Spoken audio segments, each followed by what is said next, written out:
the radar, but he's back. It's a blue-black Heartless Summoning.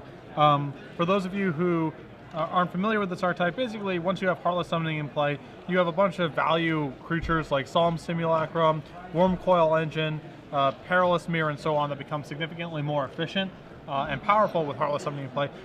He also has a Trading Post engine, I guess you can call it, although it's kind of more of a value play. Trading Post obviously very good in the deck with a bunch of artifact creatures because you have a bunch of utility in the different chains that you can generate. He also has Mindslaver and Staff of Nim that he can find through Treasure Mage. So he's got a Grand Architect and Heartless Summoning to reduce the cost of some value artifact creatures, and then he has a Trading Post kind of backup plan. So a lot of different stuff going on here. Now let me ask you this, since you obviously have the deck list in front of you and I have Corbett's. Corbett's deck is pretty straightforward. Put a bunch of mana dorks into play, cast a giant threat, kill you. What can Josh do to stop that? I mean, I actually think these games are going to be kind of like just two ships passing in the night. They both have a ton of ramp and not a lot of ways to interact with one another. So I think going first is a big deal, and then having the correct accelerants are a big deal. And Beck off to a great start here, being on the play with turn 2 Heartless Summoning, and then Perilous Mirror to kill a mana accelerant. I would say that's like the biggest deal. Yeah, it can't have a much better start than that. Yeah. So we're going to see a Glimmer Post from Corbett, putting him up to 21. 2 Manars. A Zenith for 1, presumably to find another accelerant. We'll see which one he opts to go with. All right, Llanowar Elf. Now, some of you guys might be wondering why he does have white mana in his deck, and it's for Gavany Townships. For when he does Flood, maybe he doesn't draw a Zenith or a Primeval Titan or something, he can still make his guys relevant. And there's a Solemn again. Now it's a 1/1 that costs only 2 to play because of the Heartless Summoning. Heartless Summoning, obviously a very powerful card. Yeah. I was kind of interested that it never really broke through the way that we thought. Maybe we thought it would. I mean, the big part of the problem is once your deck is actually built around Heartless Summoning, it's often basically non-functional in games you don't have Heartless Summoning. And if you try to hedge and make your deck reasonable in the times where you don't have Heartless Summoning, then the deck isn't powerful enough when it does have its best draws. I think it's kind of suffered from that sort of problem. But his deck isn't completely all in on Heartless Summoning because he also has just a Grand Architect, Haven Ghoulish, and a Trading Post package. So there's a lot of different powerful stuff his deck can do. Okay. Even if it doesn't draw Heartless Summoning. To me, at least, that was always the biggest problem with the deck. Was if you don't have Heartless Summoning on turn 2, your deck, like, what do? You go turn 4, Solemn into turn 5, Wormcoil is like the best thing you can do. Sure. And it's just not good enough, So you see an Elvish Archer here, and we do not have a third land for Corbett. Yep. In a deck that plays for 23. 23 lands plus 16 mana creatures? Yeah. It is mana hungry. I mean, there's mana hungry, and then there's that. That's a different sort of thing. Also, Beck has found a 4th land here. He missed his 3rd land drop, but was able to get off of Solemn. I believe he has Wormcoil Engine in hand. He does have Wormcoil Engine. He also does have Treasure Mage in his hand, so he does have options. We're going to see him tap out for Wormcoil Engine, which is a 5/5 instead of typically a 6/6. And we see the 1/1 Solemn coming in. I think I'd much rather take one than give him another card. So. Yep. Again, Corbett is much more about just... I mean, his deck is not about getting in like random points of damage or nickel and diming. It's a lot more about going over the top. Yes. So this entire archetype getting a random blocker off the table isn't that relevant. He's trying to overwhelm. Think of it much more as like a goblin style deck, even though it's green, as opposed to like a Sly style deck.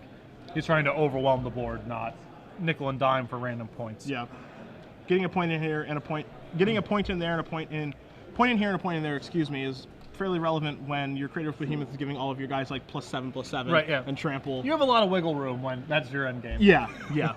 Now, that being said, Wormcoil Engine certainly still matters. That's not like of course. We're ignoring this because we can go over the top easily. We're gonna see. It looks to be a Green Sun for 1.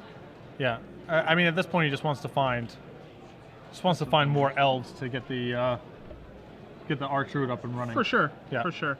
Especially because he hasn't drawn very many lands this game. He just wants to get as many elves as possible, so that Archroot is going to be tapping for a boatload of mana, and then he can power out his large threats. Now the things Corbett has in his endgame outside of those Zeniths, or the things that he can Zenith for. He has 4 Primeval Titans in his deck, 3 Sword of Feast and Famine. He has a Thragtusk to make a guy, a Wolfir Silver Heart to make a guy relevant, a Thragtusk to gain life if he needs to, and do my eyes deceive me? Do we have something fancy? No, he's less fancy. What's he missing? The Creator of Behemoth looks to be in the sideboard instead of in the main deck. And there's a Palladium Mirror, for those of you that is, who have not seen Corbett play one of his many Palladium Mirror decks before. That is a 3-mana Grey Ogre plus Soul Ring. So the king of the Palladium Mirror. Corbett just another ramp. Another, you know, you can go turn 1, Mana Accelerant into turn 2, Palladium Mirror into turn 3, 6 mana now, Primeval Titan, Zenith for 5 to go get a Silver Heart, whatever. Opens up a ton of plays. Yes. So there's a 5th land.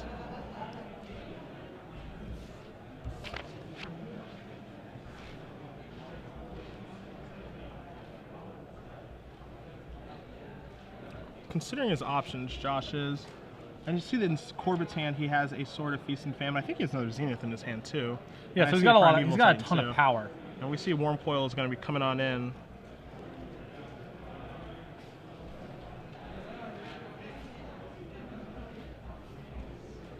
So we're going to see, I believe we're going to see a Treasure Mage here. Yep.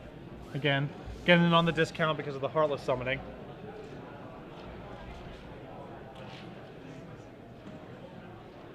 Let's see what he searches for.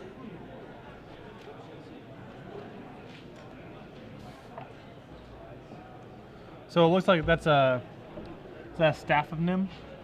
That is a Staff of Nim, which is something that's not going to come down this turn, but Staff of Nim is interesting here because I think at this point it's like a little bit too slow for the king ability to really. I mean, he obviously has Eldritch Archer in play to counteract it, but it's a little too slow to get all of these guys off the board anyway, because, I mean, 6 mana is a large investment. If you're not dealing with Grand Arbiter, it's not really going to work the way that you want it to and have an impact in time. But, I mean, drawing an extra card a turn is nothing to sneeze at either. Yeah.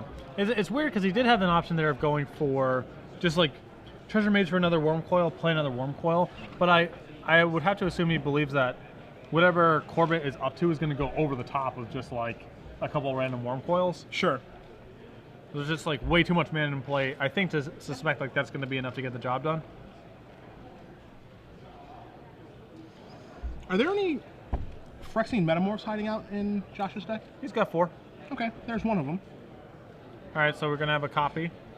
So we have another Worm Coil. Because I guess something that is also a realistic possibility is him like playing Staff, metamorphing it. Then he can shoot down these Archtroop and then start containing the board. Yeah, and then start containing the board, and while drawing 3 cards a turn. So that's like a realistic possibility. Yeah, but I think we're about to see a big turn from Gray here. I had to assume. This is 1 million mana.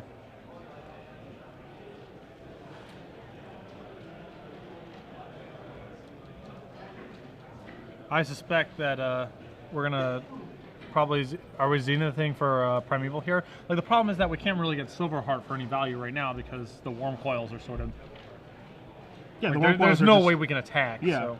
that's what kind of surprised me when I looked over the deck list is we didn't have a ton of time to look over the deck list before the match began, so I just assumed because Corbett and Travis both play this deck that there was just a Creator of Behemoth in their main deck. Yeah, I just assumed that would be there for situations like this where he needs to go over the top to kill you, and he doesn't have one in his deck. Right. I mean, you can argue, I guess, that Worm Coil Engine isn't a big part of the metagame or whatever, but you can easily see this kind of situation coming up against a Birthing Pod deck, right? Yes. Where it's like the ground is clogged, just having a random Primeval Titan as an attacker is not going to be enough to get through whatever's going on, So even though Worm Coil is kind of a random card at this point in the metagame, you can easily imagine situations similar to this coming up against other decks. Yes. Now, to be fair, one of the ways that he can't go over the top, it's a little bit slower and it's not as impactful, is he can go find, a Gavany Township or 2, and then activating them with all of the spare mana they have in play is not very difficult for him to do. It's going to take a little bit longer, as you see him get a Gavany Township and a Glimmer Post, putting himself up to 17. But, I mean, he definitely has outs to the situation. But as you said, like in this matchup, you know, it's basically, you know, these two guys are goldfishing. Let's see who can do their powerful thing as fast as they can. So, activating Township a bunch of time is much slower than just going Kratos Behemoth, dead. Right. And so, because he doesn't have that option to him in his deck, Josh is going to have more time to, you know, finagle around with his Blue-Black Heartless Summoning deck and put himself in a position where it doesn't matter what Corbett does. Yeah, there's also the threat. Beck has a single copy of Mindslaver, and given how clogged up these boards are, Mindslaver would be devastating because he would just lose his Archdruid, and presumably the Primeval Titan in whatever attack Beck forced him to make. If he's got a random Zenith, any Zeniths in his hand just get like bricked off for no value. Like, so Corbett actually does have to win the game relatively quickly because Mindslaver is like a pretty dangerous potential card. Yeah, it's a very, very real thing. Bring up a very, very good point. He only has one in his deck, right? Right. It's just a Treasure Mage target. Okay. Now combat gets a little bit harder for Beck right now because the Heartless summonings are making it such that his Worm Coils simply suicide into a Primeval Titan instead of trading. Well, no, they'll still trade because Death Touch. Touch. Oh, Death Touch. Sorry. Sure. Yes. So I mean, the attackers. Sometimes I forget because it's like, why does a 6/6 have Death Touch? Like 6/6 have Death Touch because they're 6/6s. Sure. But yes. But he can do it all. Right. Man, that guy doesn't mess around. Yeah, I mean, no reason not to get in there. Get your 10 life. I mean, I can conceivably see a reason to sit back because now like Corbett is just gonna be like, all right, bash you with like all my dudes. So I assume Corbett just took the hit. Yeah, he just took the 10. I don't think he has any reason to start chump blocking yet. As we see Trading Post enter play, and now Brad Nelson. Now we're going crazy. Brad Nelson could not be happier right now, as we're going to get our value from our Song Simulacrum. Give me that card. I assume we're getting back our Perilous Mirror. We our are. Perilous Mirror is going to shoot down the Archdruid, I assume. That would be my guess. And that's going to take care of that. So now we're taking a little trip to value time. Yeah. Now angles within angles. You think you know, but you have no idea. Right. This is the diary of Trading Post. But that actually, I mean, you know, that seems fairly innocuous because, like, what does it matter that he shrunk his mana down when he has Primeval Titan and a bunch of accelerants? But there's no shortage of things that Gray can do with his mana once Primeval Titan's, like, found another Gavney Township. Yeah. He actually can still use more mana even though he has Primeval Titan plus Soul Ring Guy plus 4 other mana accelerants plus 4 lands in play. Yeah, there's plenty. We still could use more mana. Yeah, at no point is he going to be like, man, I have all this mana, there's nothing I can do with it. Ugh. Yeah, it's just not going to happen.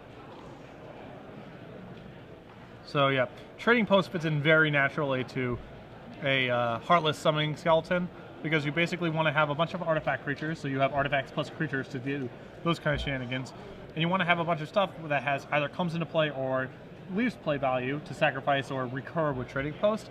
So it fits in very naturally to with the types of cards you would also want to play with Heartless Summoning. Agreed. Agree 100%.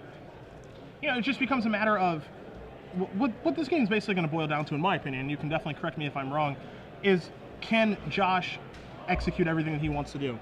You know, he has the Trading Post now. You know, he's got Worm Coil engines. Now he can start sacrificing, doing all this stuff. He has Buried Ruin. You know, we know he has a Staffin in his hand. Can he get everything out of his hand and be able to do everything he wants to every turn? Yeah. In time before Corbett basically accumulates like a critical mass with these townships?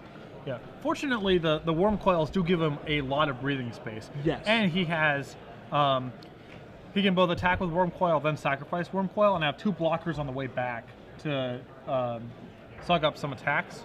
So as we see a sort of feast and famine here from Corbett on a Trampler, which is ideal, as we're going to see a Primeval Titan coming in with a trigger, searching for what I would believe is going to be, he has 1 source of white mana for the first township.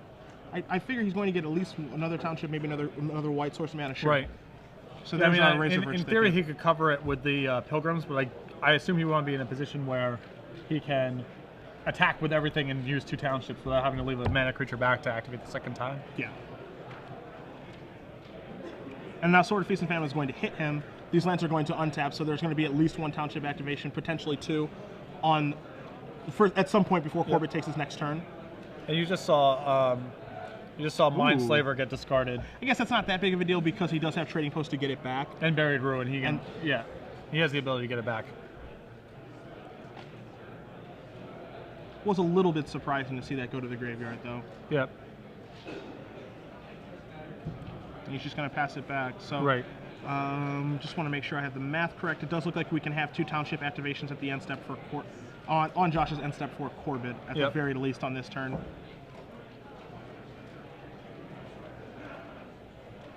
So I assume it's still attractive to ship with the worm coils. I would think so. I mean, Yeah, I can't really see go him that sitting wrong, back. right? Yeah. I mean, if they die, it's a positive. You can get them back with trading post. I think it's just all upside to keep attacking. Corbett is at 10, so this is a lethal attack.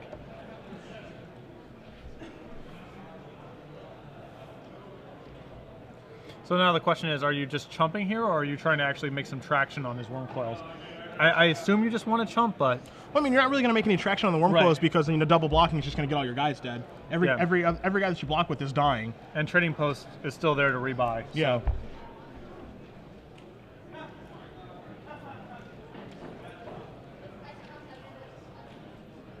So he's just going to chump 1 and go down to 5? Go down to 5 and then Makes activates sense. that, yep.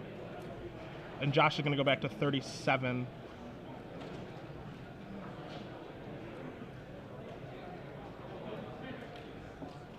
So let's see, I assume we're going to be seeing some posting up post-combat here. Well, we know that he has Stefan in his hand. What else do we know? We see 6 mana being tapped here. I think this is just going to be staff. Yep.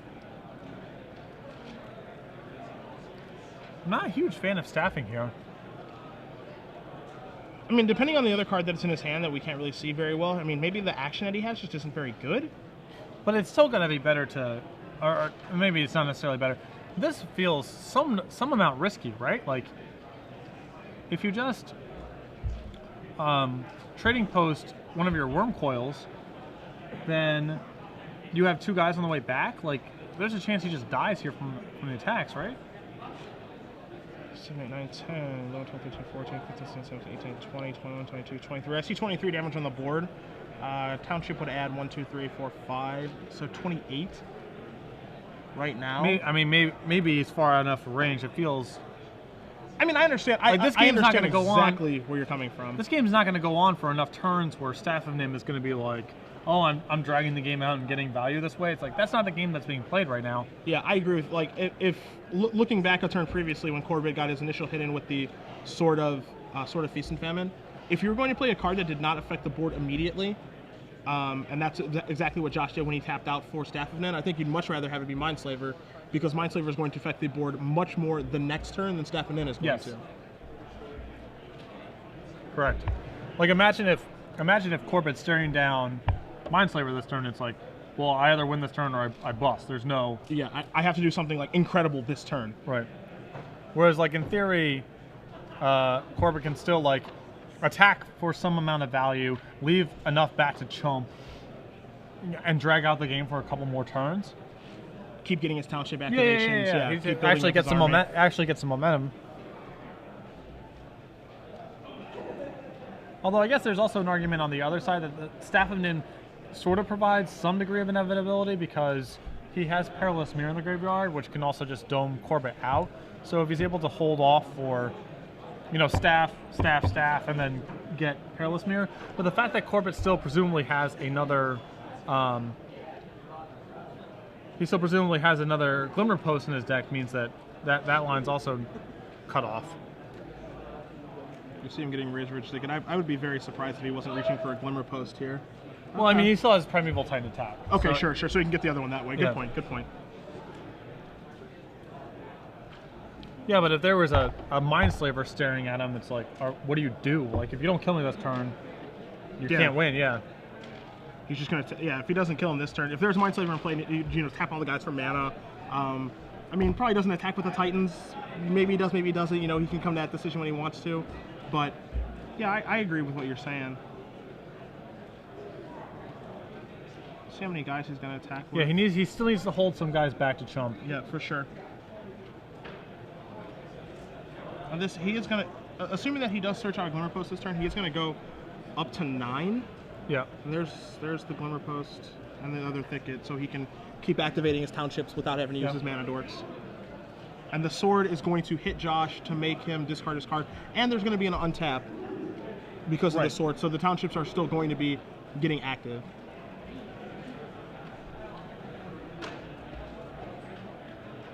Yeah, I think Beck's play makes a little bit more sense to me if all 4 of the Glimmer Posts were out of his deck, and you're actually like kind of threatening. You're threatening lethal in a turn or 2, Yeah. but with Corbett still able to get the 4th Glimmer Post, it just seems like the odds that the Staff of Nim gets you anywhere seem pretty low to me. Certainly in comparison to Mindslaver.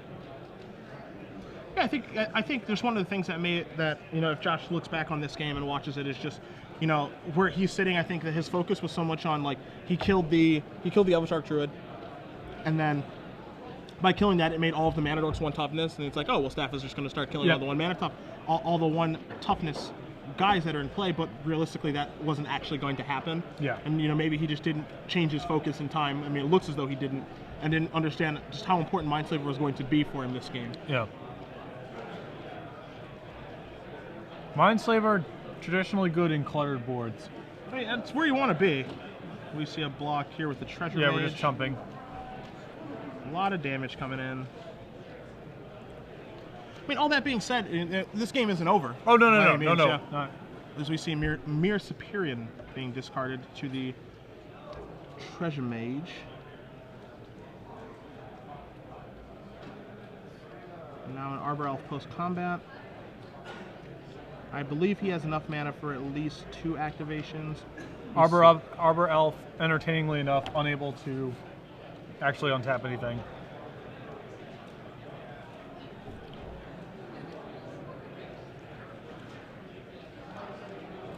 Corbett with 0 forests in play. Impressive, isn't it? Yeah. In his essentially mono green deck, 0 Yeah. forests in play. Arbor Elf is just vanilla. Yeah. So Staff is going to dome. Staff shoots Corbett end of turn instead of the Yeah. Arbor Elf, which is, I think, pretty clearly correct. Yeah. Since he's not going to get the Arbor Elf. 2 cards coming for Josh. They're going to have to be 2 good ones. We don't have a great look at what they are. Still gotta send, right? Yeah, I mean, it can't stop attacking. Yeah. We are priced in at this point. I don't think anything has changed where he can stop attacking. Another thing that Corbett can do, I'm just going to block 1. Other thing I was going to say, the thing that Corbett could do conceivably is block with the 2, the Evanston's Pilgrim and the Llanowar Elf. Block them both. Yeah. Trade with off. them, but then he gets 4 guys. I don't think Yeah. you want 4 guys in play, as Corbett's going to go down to 3 from the attack. Yeah, he's not really getting that much efficiency out of trading off of the worm coils because he just gets to rebuy. Yeah. All right, so This is going to get back. Perilous Mirror. Perilous Mirror is... Yeah, sure. Yeah, Corbett just let one of them through. Corbett let one of them through, gets back Perilous Mirror. Perilous Mirror shoots him for 2. Staff kills him, takes him to 1. Or Staff kills him. So perhaps Beck had the read on the situation after all. Oh, Corbett. The contingent. Down a game. Down a game. Whoa. And Beck's got some hate for this matchup. Tell me more.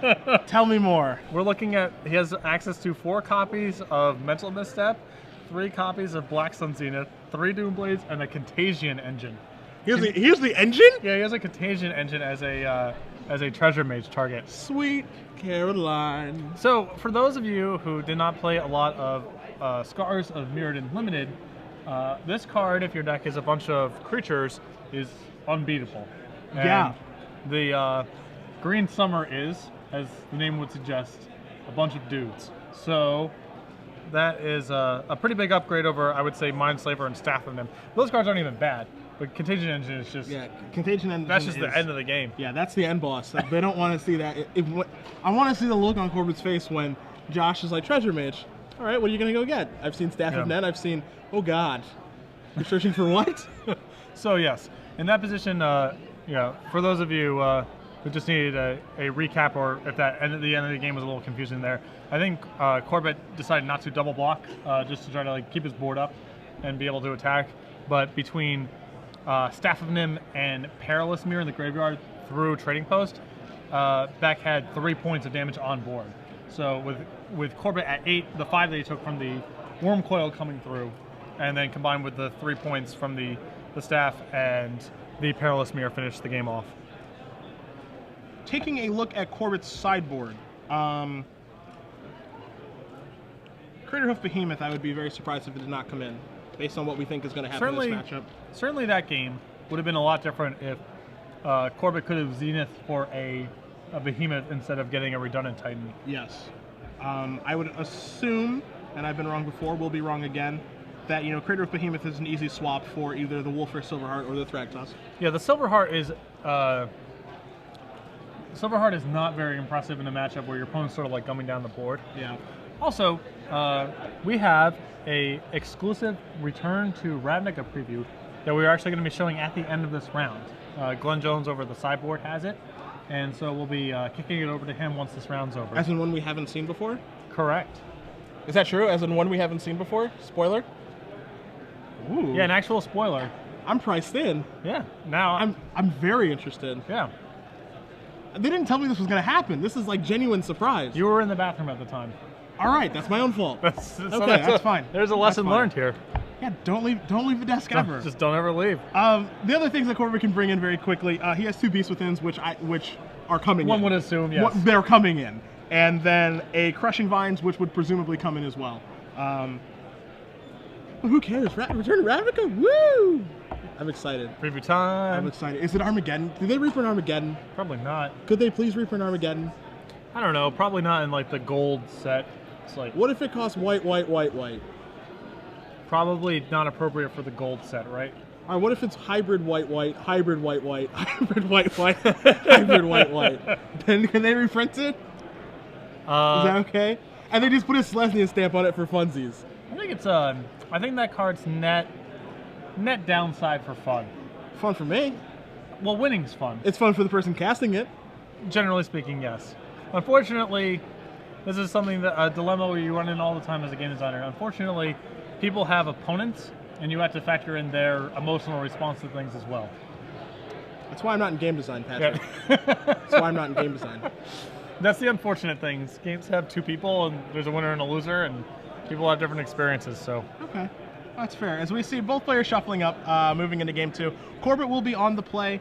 I think that we can both agree that what happened at the end of the last game was a bit of a blunder on his end, as far as mathematically and just analyzing the game state. Right. So now we get in a situation of you've made a blunder, and you've made a blunder on camera.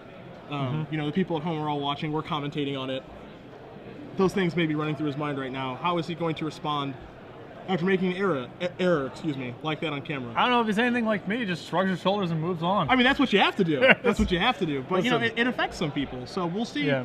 What's going to happen in this next game and potentially the third game to see how he responds, emotionally and how his play is affected. As we see Josh moving down to 6 cards here. Yep.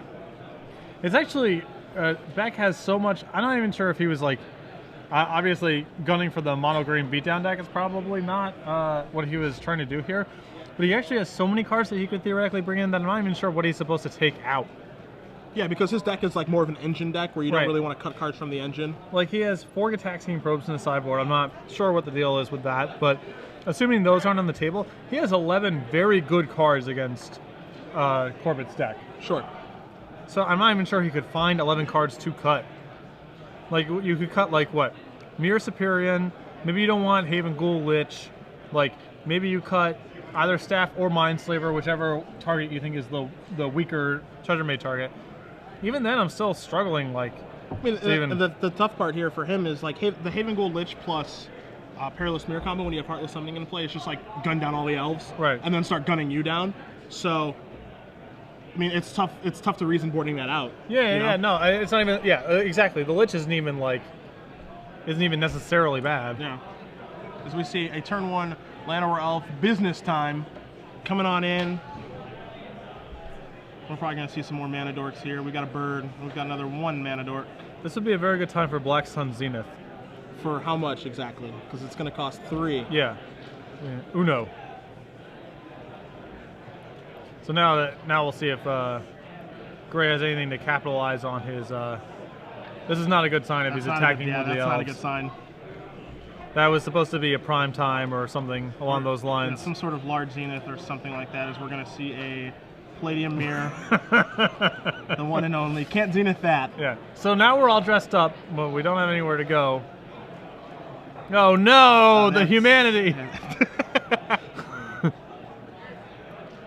And even a counter on the Palladium Mirror too. Although even with getting 3 mana creatures killed on turn 3, he still has enough mana to cast Primeval Titan or even Zenith. Yeah, if he has a land in his hand, he still has enough. Fine. Yeah, he still has enough mana to. I think to we can time it safely. up. I think we can safely assume it's not there because I would have rather cast Primeval Titan than bash for 2 and play Soul Ring Dude. But I like that. still I there. like that's what you call Soul Ring Dude.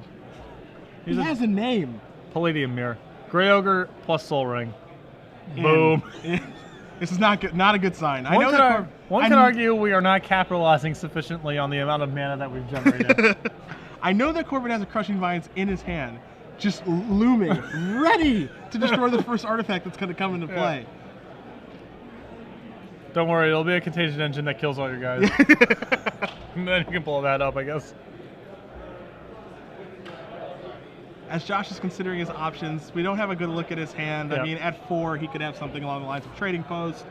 I think if he had a Heartless Summoning, he would have cast it by now. There's Solemn Simulacrum. Probably not going to Crushing Which Vines is that something guy. you're probably not going to crush, no. And now we're getting into the territory where Crushing Vines is going to, like, its options are going to be Solemn Simulacrum or Wormcoil Engine, which is just lose-lose all around. Yep. And Beck's hand is loaded. There's at least 2 Treasure Mages in there. He just needs to get his mana online now. We're going to see another Glimmer Post from Corbett, bringing him up to either 22 or 23, I believe. I don't think he's taken any damage this game. And we have the Wolfer of Silverheart. Yep. All right, we've got a fighter. I presume this will induce a block. Unless he would have, he would have to have, probably he would have to have some reason to sack it for that to, or some way to sack it for value for him to be not willing to accept that trade, or that chump block, rather. So Josh drew a Ponder off of that, and we saw him draw a Drawn Catacomb for his turn. See if he has a big 6 mana threat. He does. Yeah. And this is the reason that I'm not a huge fan of Silverheart in this matchup, is there's just too much, like Beck's deck is too good at like clawing up the ground or making it like impossible for non-trampling attackers to get in. Yeah, agreed. It's not very hard for Beck's deck to stop like a big doofus that doesn't trample. Right. At all. You know, he's got Perilous Mirror, he's got Wormcoil Trading Engine, Solemn. like block, Trading Post, my guy. Like you need tramplers to punch through this. And so now this is just before damage he's going to Crushing Vines it, so he's able to get in for 5 with the Perilous Mirror. But even still, this is not awesome. This is not awesome. It's something that has to be done, but it's not awesome. It does prevent Silverheart from dying. It prevents Wormcoil from gaining life. But again, he's basically in the same situation next turn now. Yes. Well, in theory, if he has another way to shatter the Death Touch guy, he's still in a good attacking position. Yes, I would agree with that. But if he can't, then he actually can't. He can't even like alpha really, because I guess he can send just the Perilous Mirror is still fine. But because if he sends both, he loses both, right? Yes. Like Death Touch goes in front of Silverheart. Yes. Might be. We know that Josh has 2 Treasure Mages in his hand. I think he's probably just trying to figure out if he wants to cast Treasure Mage, what he's going to search for. I like getting a Contagion Engine. We know you like the engine. It's the humiliation of the engine. That is a big motivating factor. Yes.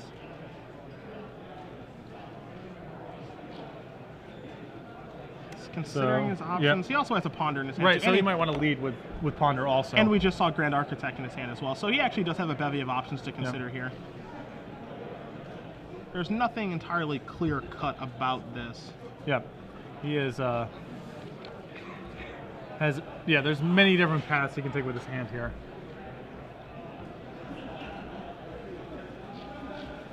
Alright, there's Grand Architect. So Grand Architect actually has quite a bit of business to it here, so we're going to hopefully be able to pull that up on the screen momentarily. Yeah, it's been a little while since I've actually seen Grand Architect. A refresher certainly couldn't hurt. I mean, when I think of Grand Architect, I think of Nick Spagnuolo and his love for that card. As you see, Treasure Mage is going to search for a Wormcoil Engine. Grand Architect will be on the screen momentarily, just for those who, like myself, need a refresher on exactly what it does, because there are a lot of text on that card. I know it both makes mana to be spent on artifacts and also has a Crusade mode as well. As we see, I believe the lifelinker is going to get in. Of course, holding the Death Touch one back. It's a good attack by Beck because he's still holding off the Alpha Strike in the same way. And this is the attack that you thought that was going to happen. Right, I think he still should get... I'm pretty sure he should still get a Death Touch guy in there because he has another Worm Coil as backup. Yeah. We're going to see a 1-mana Dork pairing up with a Silver Heart. Yep.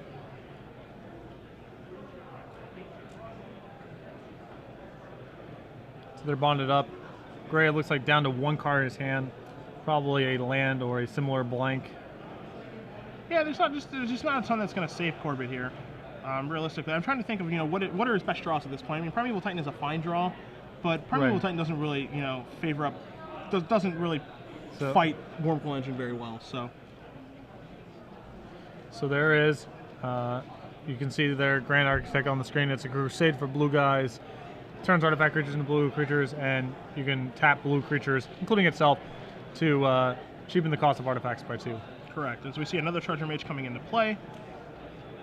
Searching for what I would assume is another Wormcoil Engine, potentially the Contagion Engine that Patrick is dying to see. Oh, boo. Ooh, come on. Sorry about that whammy, Patrick. Where's the excitement in this? We've seen games won with Wormcoil Engine before. I know this song and dance. It's fun for one side, not fun for the other. Right. But if you're going to put on a show, put on a show. Treasure Mage tapping for that. Ponder going to resolve. Probably would have led with... I think I would have led with Ponder. Right. Before that. If you know that you're going to commit a mana to it, you might as well just do it first. So you have more information, possibly find a better permutation of plays to make. Agreed. Keeping 3. You're just going to pass back. He has Avacyn's Pilgrim in hand and just drew... Hiding it well. Razor Verge Thicket. Why do you think he's sandbagging the Pilgrim? A good question. One that I really don't have an answer to, honestly. I mean, I would say something about Black Sun Zenith, but I don't think that's a relevant card. You're not beating that card. Yeah. Anyway, yeah. A, you're not beating that card. B, I don't think he's casting it if he were to draw it. Right. So you have 6 mana. We got Wormcoil Numero Dos. Sure. Attention action players. Dylan Mentz. We can send in with this one. I assume we're just going to take... We're doing something... He's going to activate Grand Architect's ability. So we're going to make it a 7/7 here.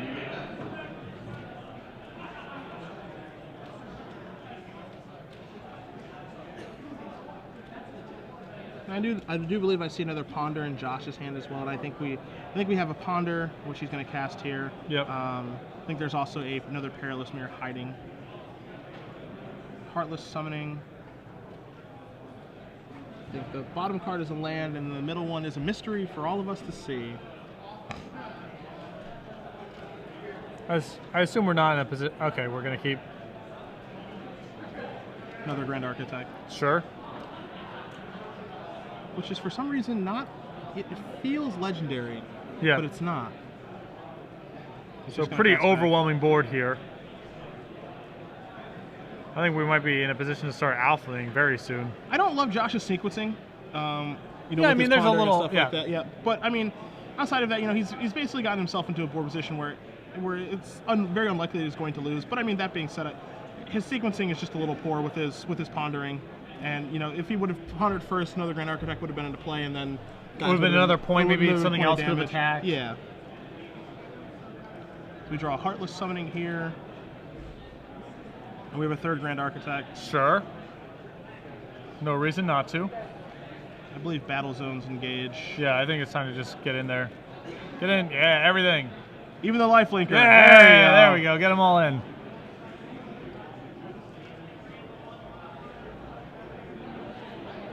Corbett going to go through the motions here, but he's gonna... This is not gonna be a pretty conclusion.